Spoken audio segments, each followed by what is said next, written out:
Cher Jacques, bonjour. Bonjour. J'espère que tu vas bien, que ta santé s'est Merci. améliorée. Merci beaucoup de venir sur Fréquence Populaire. Tu nous as manqué, tu as manqué beaucoup à nos auditeurs qui te réclamaient ardemment. Mais avant de commencer, j'aimerais rappeler à tout le monde que Jacques vient de sortir un nouveau livre, La fin de l'ordre occidental. Est-ce que tu peux nous en dire plus à ce sujet?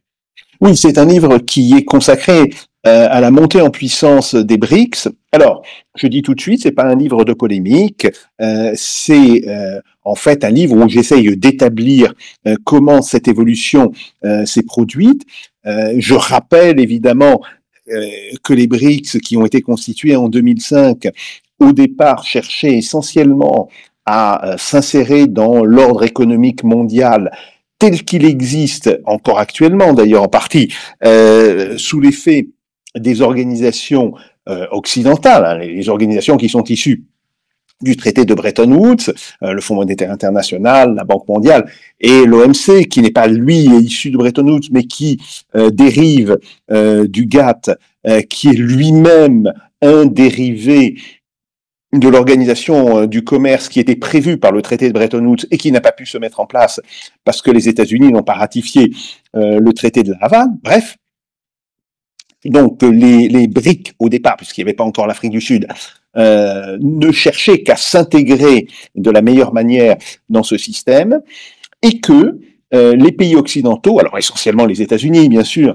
mais aussi, il faut bien le dire, l'Union européenne qui n'a pas fait pression sur les États-Unis, donc que les pays occidentaux, tout d'abord, ont largement bloqué cette insertion, plus exactement, ont voulu maintenir leur position dominante alors que ces pays occidentaux étaient en train de perdre leur domination sur l'économie mondiale, ça c'est le premier point, et puis, de plus, ces pays occidentaux ont fait preuve, je dirais, de leur impéritie, pour être gentil, quant à la gestion de la crise de 2008-2010, qui, il faut le rappeler, est un moment absolument central, un moment décisif de rupture au sein du monde globalisé.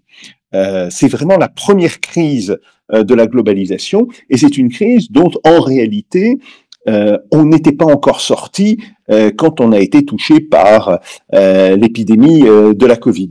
Donc, on voit là que les BRIC puis les BRICS se heurtent d'une certaine manière à un mur, qu'ils peuvent faire deux types de critiques à la gouvernance occidentale.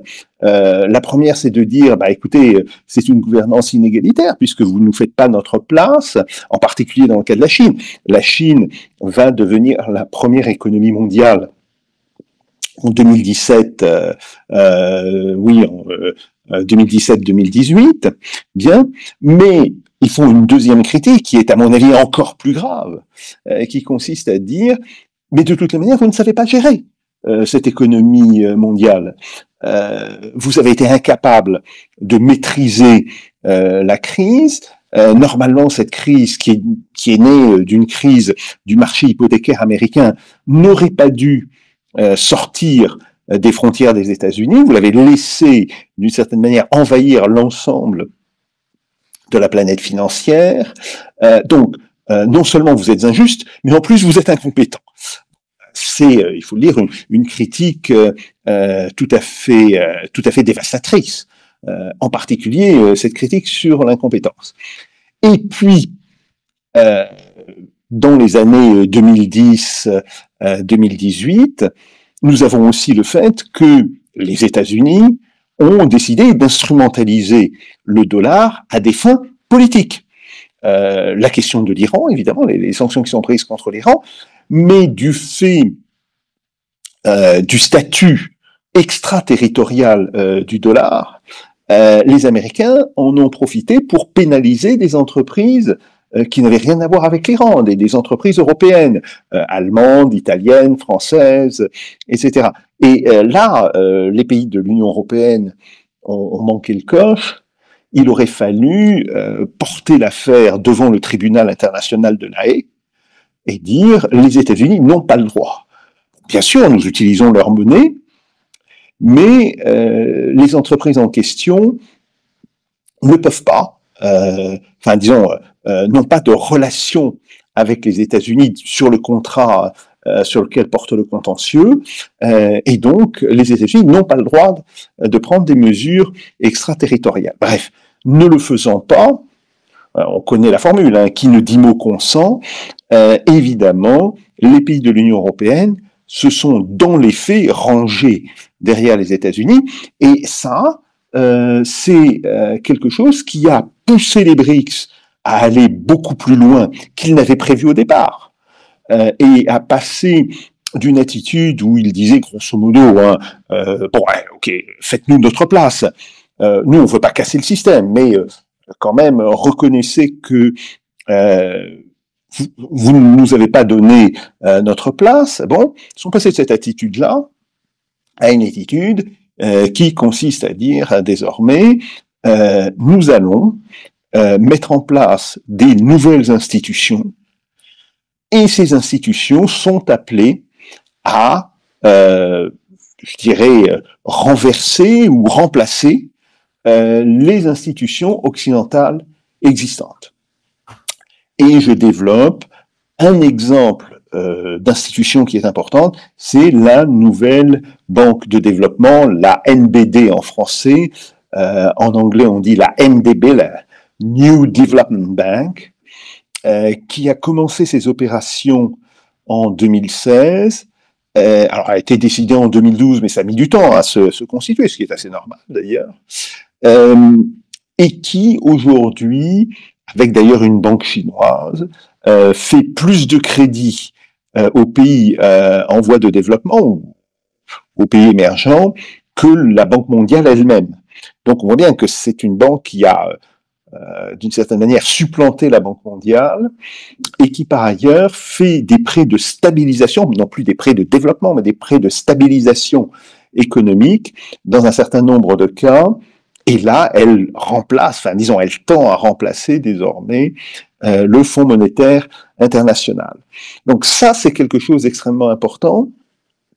Et j'en profite pour chercher à analyser, d'une part, la montée du pouvoir structurel des BRICS, c'est-à-dire pourquoi les BRICS réussissent-ils actuellement ce qu'un pays comme le Japon, qui n'était pas rien à la fin des années 90, n'avait pas réussi à faire, hein, lors de la crise asiatique de 1997-1998, le Japon avait proposé de créer un fonds monétaire asiatique, évidemment, je dirais, largement contrôlé par lui, comme étant la méthode la meilleure pour gérer justement cette crise asiatique.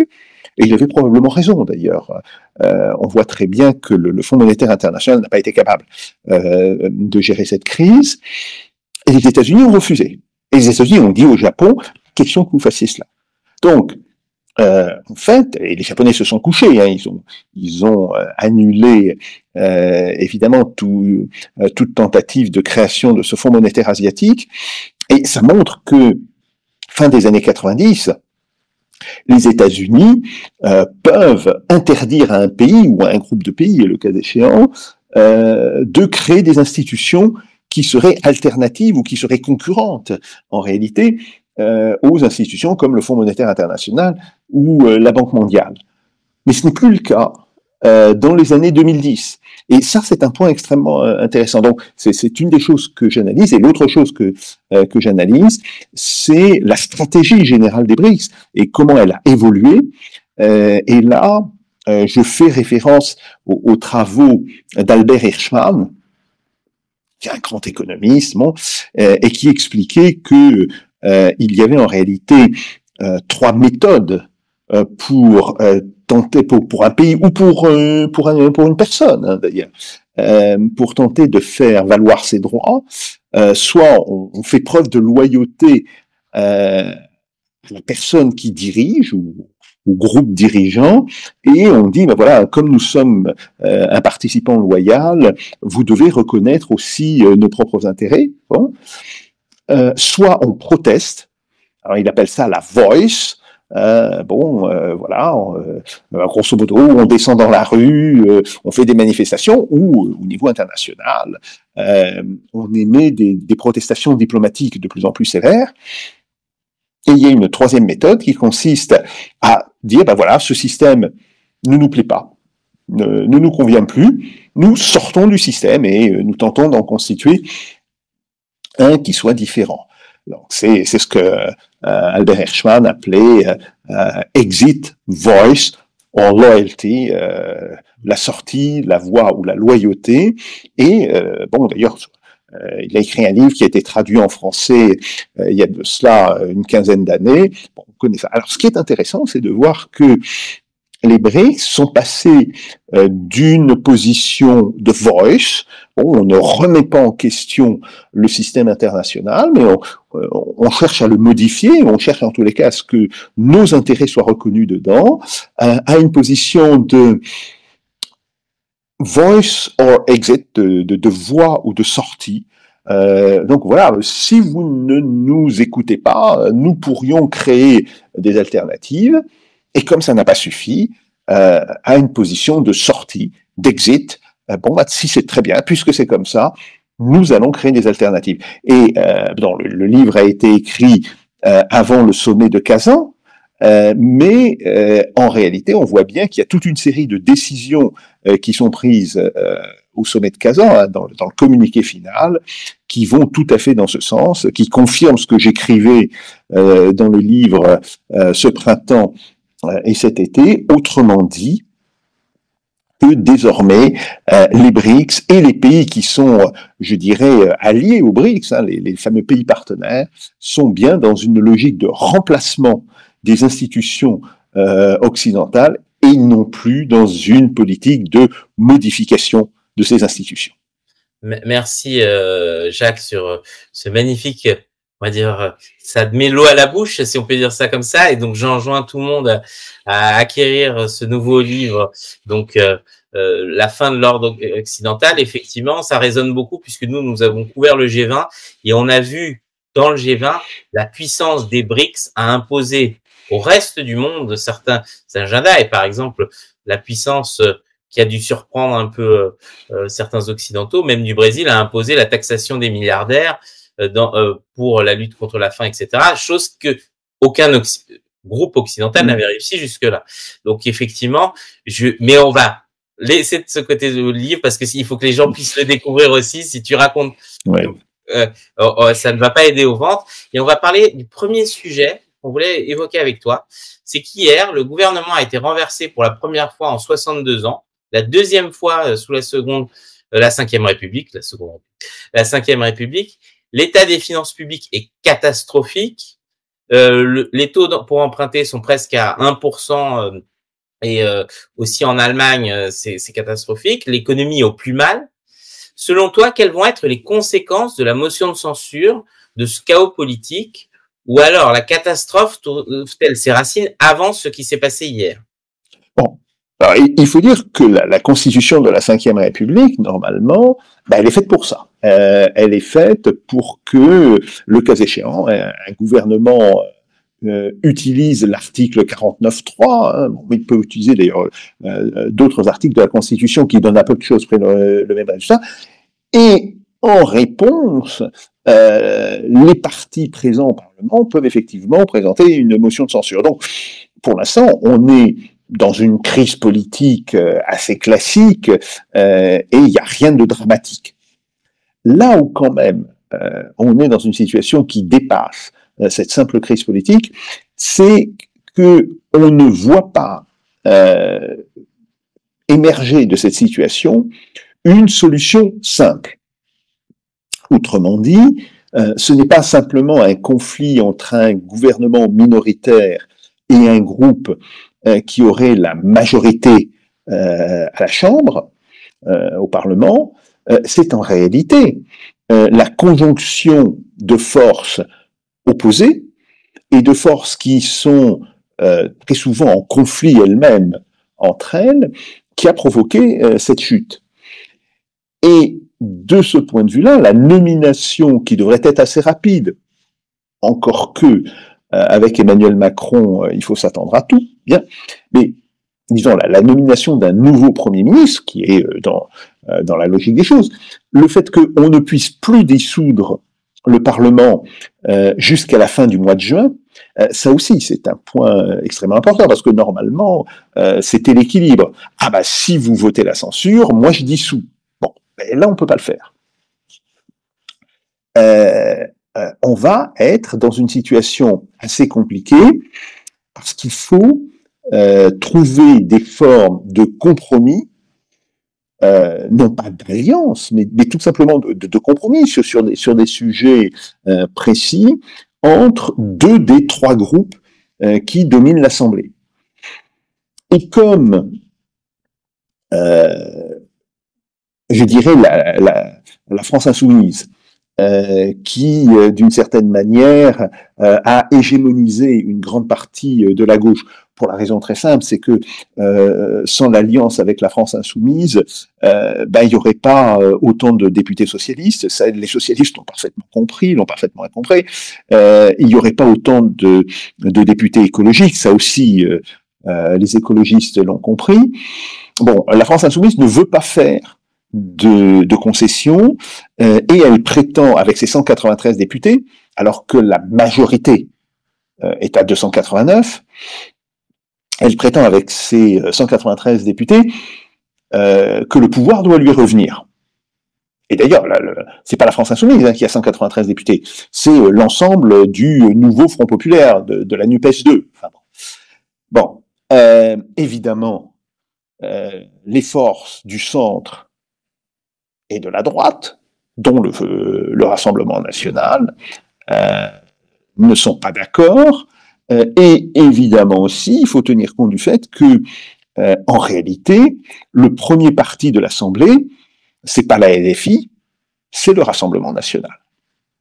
Donc, il ne peut y avoir de stabilité qu'autour d'une solution issue du centre ou du centre droit, et qui aurait la neutralité du Rassemblement national. C'était pas impossible à faire, mais évidemment, ça pose des problèmes. Alors d'abord des problèmes de représentation. Effectivement, est-ce qu'on considère que le Rassemblement national fait partie de l'arc républicain ou pas? Moi, j'estime qu'à partir du moment où un parti a le droit de se présenter à l'élection, on considère partie de l'arc républicain. Si on considère qu'il ne fait pas partie, il faut l'empêcher d'accéder à l'élection, il faut l'interdire. Bon, il y a toute une série de mesures qui sont possibles. Et surtout, il y a tous les non-dits qui tournent autour de la question de l'élection présidentielle. On comprend bien qu'il y a aujourd'hui des comportements politiques qui ne peuvent s'analyser qu'à partir, justement, d'une possible élection présidentielle, alors normalement soit en 2027, soit une élection présidentielle anticipée au cas où Emmanuel Macron démissionnerait ou serait poussé à la démission. Et donc ça pose un vrai problème. Donc on part d'une crise politique finalement assez normale, assez simple en réalité, mais compte tenu de la géographie politique actuelle, eh bien oui, ça peut devenir beaucoup plus compliqué. Et par ailleurs, le comportement de certains des acteurs, Emmanuel Macron en particulier,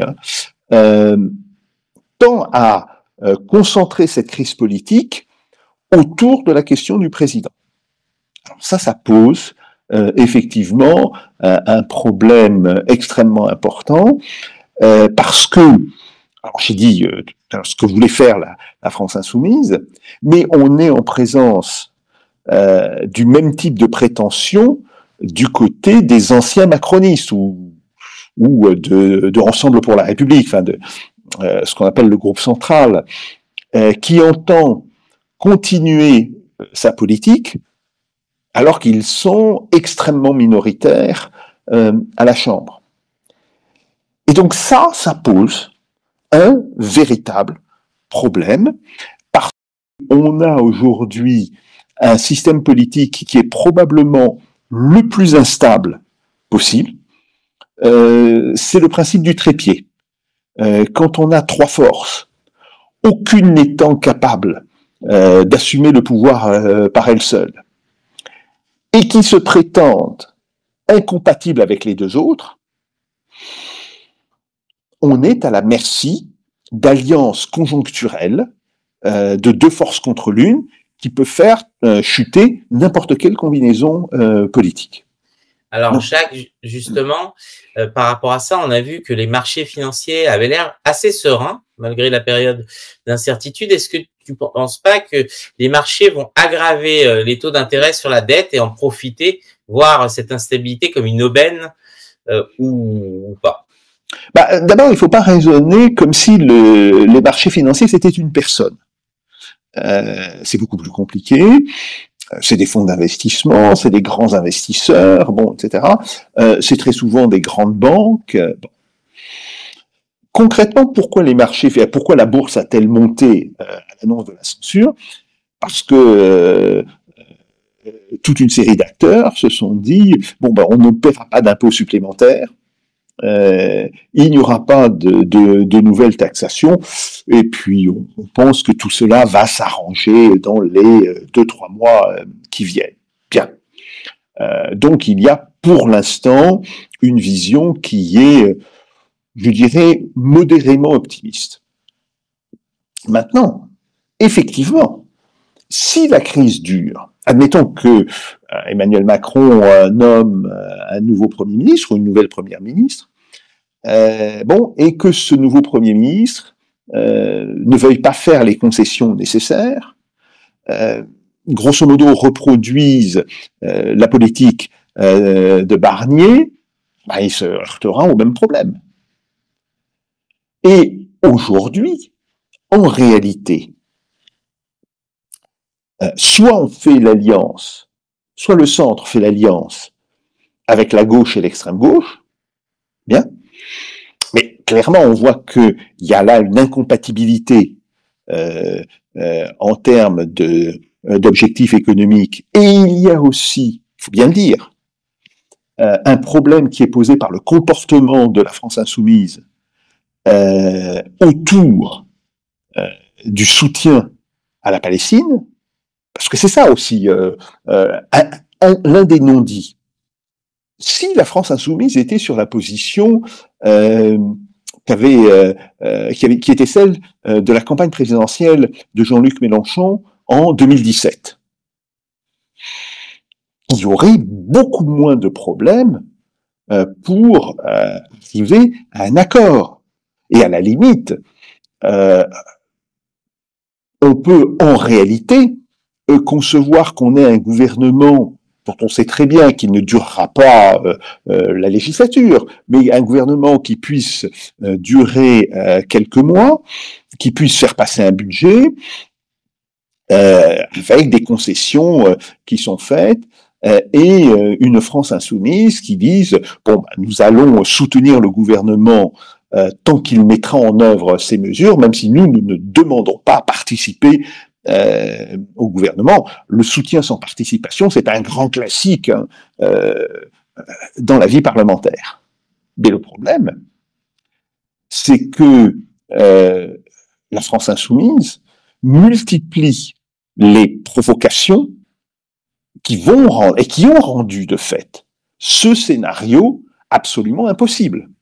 La dernière de ces provocations, c'est la loi visant à, d'une certaine manière, retirer du code pénal l'incitation au terrorisme.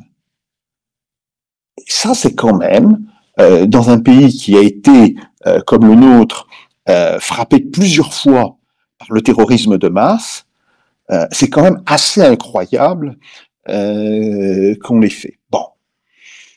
Donc, on va se tourner vers une alliance centre droit, droite. Mais alors, Là, il va falloir que les partis du centre acceptent de négocier.